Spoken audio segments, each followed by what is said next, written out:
ओम शांति। आज 30 जनवरी 2022 दिन रविवार की अव्यक्त मुरली। आइए अब सुनते हैं मीठे बाप दादा के मधुर महावाक्यों को। सारे ज्ञान का सार स्मृति। आज समर्थ बाप अपने चारों ओर के सर्व समर्थ बच्चों को देख रहे हैं। हर एक समर्थ बच्चा अपनी समर्थी प्रमाण आगे बढ़ रहे हैं। इस समर्थ जीवन अर्थात सुखमय श्रेष्ठ सफलता संपन्न अलौकिक जीवन का आधार क्या है? आधार है एक शब्द, स्मृति। वैसे भी सारे ड्रामा का खेल है ही विस्मृति और स्मृति का। इस समय स्मृति का खेल चल रहा है। बाप दादा ने आप ब्राह्मण आत्माओं को परिवर्तन किस आधार पर किया है? सिर्फ स्मृति दिलाई कि आप आत्मा हो, ना कि शरीर। इस स्मृति ने कितना अलौकिक परिवर्तन कर लिया। सब कुछ बदल गया ना। मानव जीवन की विशेषता है ही स्मृति। बीज है स्मृति।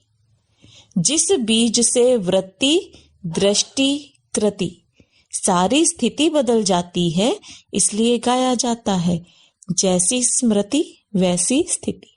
बाप ने फाउंडेशन स्मृति को ही परिवर्तन किया। जब फाउंडेशन श्रेष्ठ हुआ तो स्वतः ही पूरी जीवन श्रेष्ठ हो गई। कितनी छोटी सी बात का परिवर्तन किया कि तुम शरीर नहीं आत्मा हो।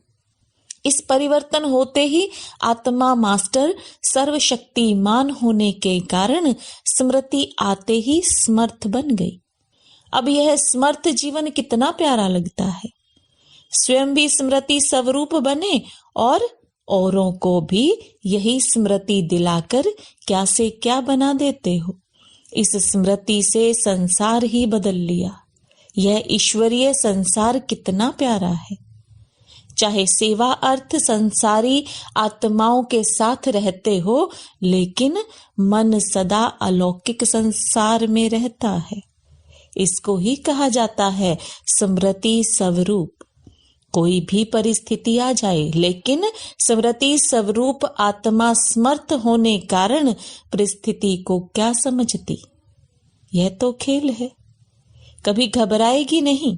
भल कितनी भी बड़ी परिस्थिति हो, लेकिन समर्थ आत्मा के लिए मंजिल पर पहुंचने के लिए यह सब रास्ते के साइड सीन्स अर्थात रास्ते के नजारे हैं। साइड सीन्स तो अच्छी लगती है ना। खर्चा करके भी साइड सीन देखने जाते हैं। यहाँ भी आजकल आबू दर्शन करने जाते हो ना। अगर रास्ते में साइड सीन ना हो तो वह रास्ता अच्छा लगेगा? बोर हो जाएंगे। ऐसे स्मृति स्वरूप समर्थ स्वरूप आत्मा के लिए परिस्थिति कहो, पेपर कहो, विघ्न कहो, प्रॉब्लम्स कहो, सब साइड सीन्स हैं। स्मृति में है कि यह मंजिल के साइड सीन्स अनगिनत बार पार की है। Nothing new. इसका भी फाउंडेशन क्या हुआ? स्मृति। अगर यह स्मृति भूल जाती अर्थात फाउंडेशन हिला तो जीवन की पूरी बिल्डिंग हिलने लगती है। आप तो अचल है ना। सारी पढ़ाई के चारों सब्जेक्ट्स का आधार भी स्मृति है। सबसे मुख्य सब्जेक्ट है याद। याद अर्थात स्मृति। मैं कौन, बाप कौन। दूसरी सब्जेक्ट है ज्ञान, रचता और रचना का ज्ञान। उसका भी फाउंडेशन स्मृति दिलाई कि अनादि क्या हो और आदि क्या हो और वर्तमान समय क्या हो। ब्राह्मण सो फरिश्ता, फरिश्ता सो देवता। और भी कितनी स्मृतियां दिलाई हैं तो ज्ञान की स्मृति हुई ना। तीसरी सब्जेक्ट है दिव्य गुण। दिव्य गुणों की भी स्मृति दिलाई कि आप ब्राह्मणों के यह गुण हैं। गुणों की लिस्ट भी स्मृति में रहती है। तब समय प्रमाण उस गुण को कार्य में, कर्म में लगाते हो। कोई समय स्मृति कम होने से क्या रिजल्ट होती? समय पर गुण यूज नहीं कर सकते हो जब समय बीत जाता फिर स्मृति में आता है कि यह नहीं करना चाहता था, लेकिन हो गया। आगे ऐसा नहीं करेंगे। तो दिव्य गुणों को भी कर्म में लाने के लिए समय पर स्मृति चाहिए। अभी अभी ऐसे अपने पर भी हंसते हो। वैसे भी कोई बात व कोई चीज समय पर भूल जाती है तो उस समय क्या हालत होती है।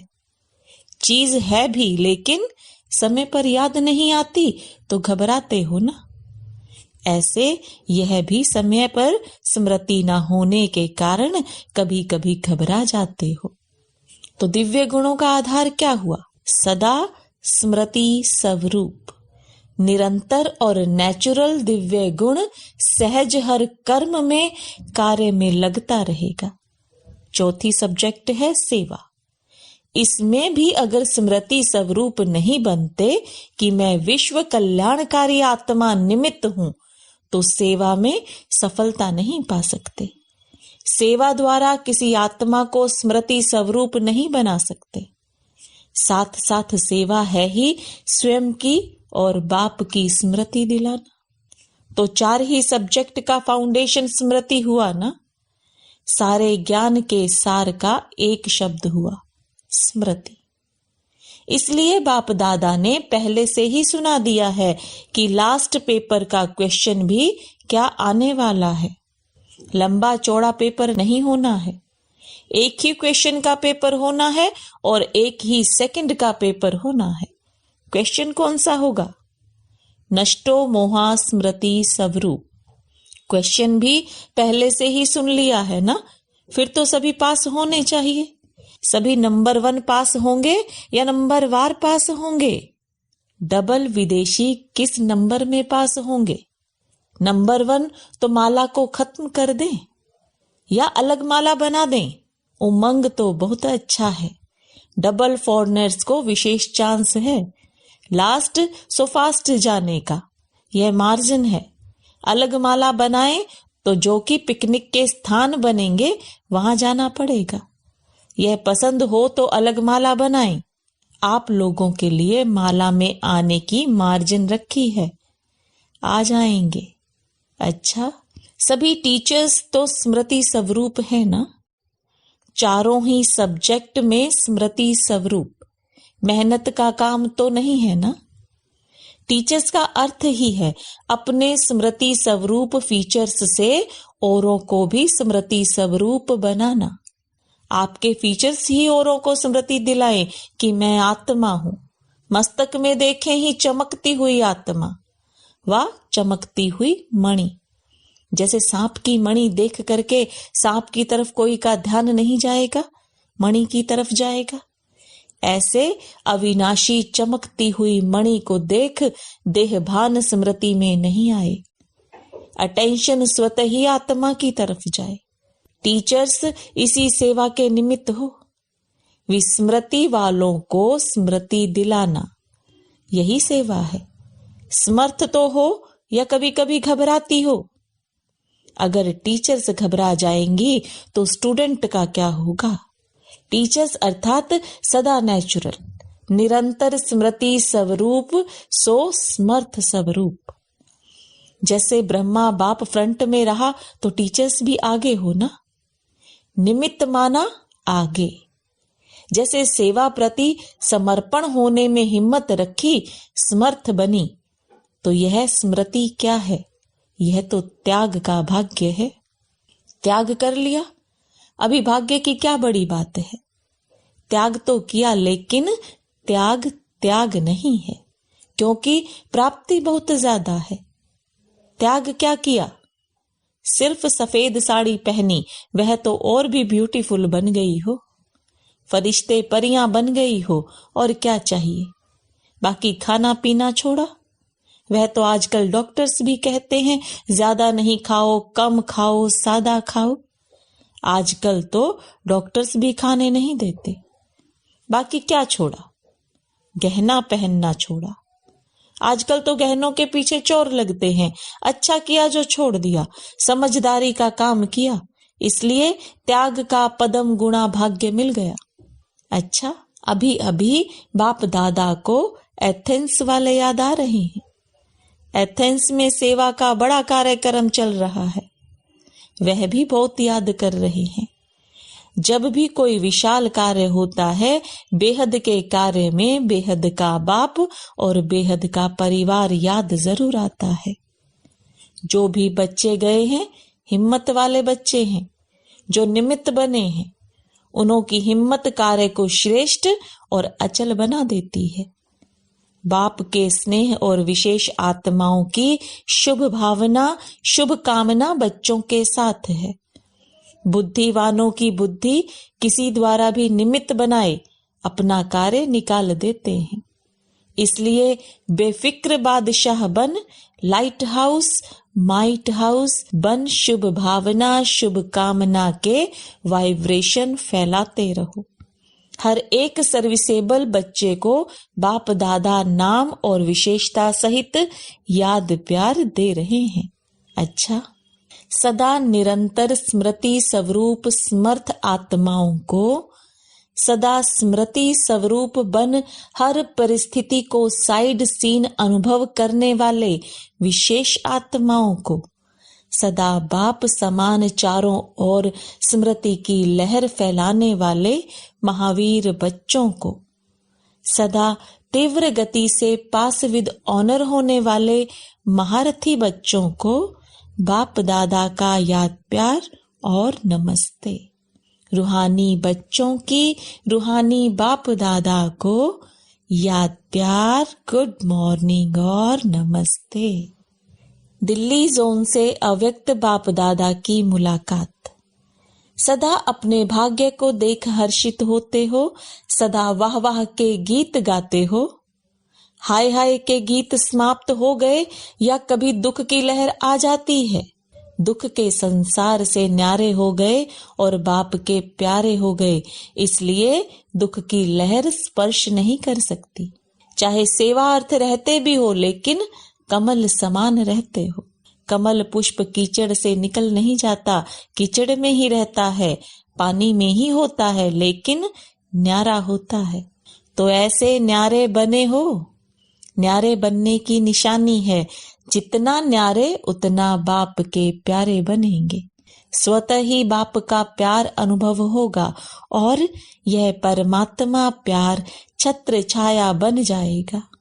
जिसके ऊपर छत्र छाया होती है वह कितना सेफ रहता है। जिसके ऊपर परमात्मा छत्र छाया है उसको कोई क्या कर सकते हैं। इसलिए फखूर में रहो कि हम परमात्मा छत्र छाया में रहने वाले हैं। अभिमान नहीं है, लेकिन रूहानी फखूर है। बॉडी कॉन्शियस होंगे तो अभिमान आएगा, आत्म अभिमानी होंगे तो अभिमान नहीं आएगा। लेकिन रूहानी फखूर होगा, और जहां फखूर होता है वहां विघ्न नहीं हो सकता।